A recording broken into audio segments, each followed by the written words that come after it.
வாழ்க வையகம், வாழ்க வளமுடன். குரு வாழ்க, குருவே துணை.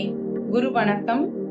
தந்தை தாய் ஈருயிரும் ஒன்று சேர்ந்து தழைத்தொரு உடலாகி உலகில் வந்தே அந்த ஈருயிர் வினைகள் அறமோ மற்றோ அளித்த பதிவுகள் எல்லாம் என் சொத்தாச்சு. இந்த அரும் பிறவியில் முன்வினை அறுத்து எல்லையில்லா மெய்ப்பொருளை அடைவதற்கு வந்த ஒரு உதவி குரு உயிரின் சேர்க்கை. வணங்கி குரு திருவடியை வாழ்த்தி வாழ்வோம். குரு திருவடியை வாழ்த்தி வாழ்வோம். குரு திருவடியை வாழ்த்தி வாழ்வோம்.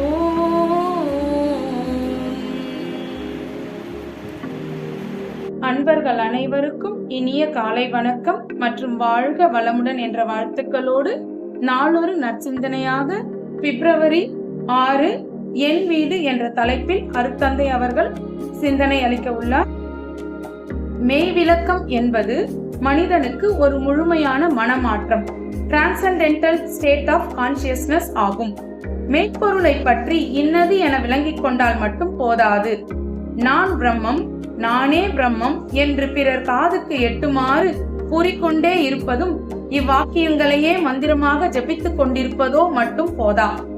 அந்த விளக்கத்தில் தோய்வு பெற்று வாழ்வில் அறநெறியில் ஒழுகி மெய்ப்பொருளே தானாக இருக்கும் பேரறிவில் நிலைத்து மனமாற்றம் பெற்று நிற்க வேண்டும். உதாரணம், ஒரு பெண் திருமணம் ஆகும் வரையில் தந்தையார் குடும்பத்தவளாகவே தன்னை கருதி கொண்டிருக்கிறாள். அவள் திருமணம் செய்து கொண்டு கணவன் வீடு சென்று அக்குடும்ப பொறுப்பில் தோய்ந்த பின் கணவன் குடும்பத்தவளாகவே அறிவிலும் பொறுப்பிலும் மாற்றம் அடைகிறாள். மாமியார் வீடு என முன்னர் அவள் கருதியது என் வீடு என்றாகியது. என் வீடு என முன்னர் இருந்தது தாயார் வீடு என்றாகிவிட்டது. அதுபோல தவத்தில் மெய்ப்பொருளோடு ஒன்றி கலந்து நிலைத்து பழகி அதுவே தானுமாக இருப்பதை உறுதிப்படுத்திக் கொள்ளும் போது ஒரு உயர்ந்த நிலைக்கு மனமாற்றம் உண்டாகின்றது. வேதாந்தங்களை படித்தாலோ மற்றவர்கள் விளக்க கேட்டு புரிந்து கொண்டதாலோ மாத்திரம் இத்தகைய முழு மனமாற்றம் உண்டாவது அரிது. தன்முனைப்பை அடியோடு ஒழித்து பேராதார பேரறிவோடு கலந்து உறைவதற்கு பயிற்சியால் தான் இயலும். அருட்தந்தை அவர்கள் என் வீடு என்கின்ற தலைப்பில் நம்முடைய அறிவை, அதாவது நமக்குள்ள சிற்றறிவை அந்த பேராதார நிலையான அந்த பேரறிவோடு கலந்து உறைய செய்வதுதான் உண்மையான வாழ்வின் நோக்கம் என்கிறார் அருட்தந்தை அவர்கள்.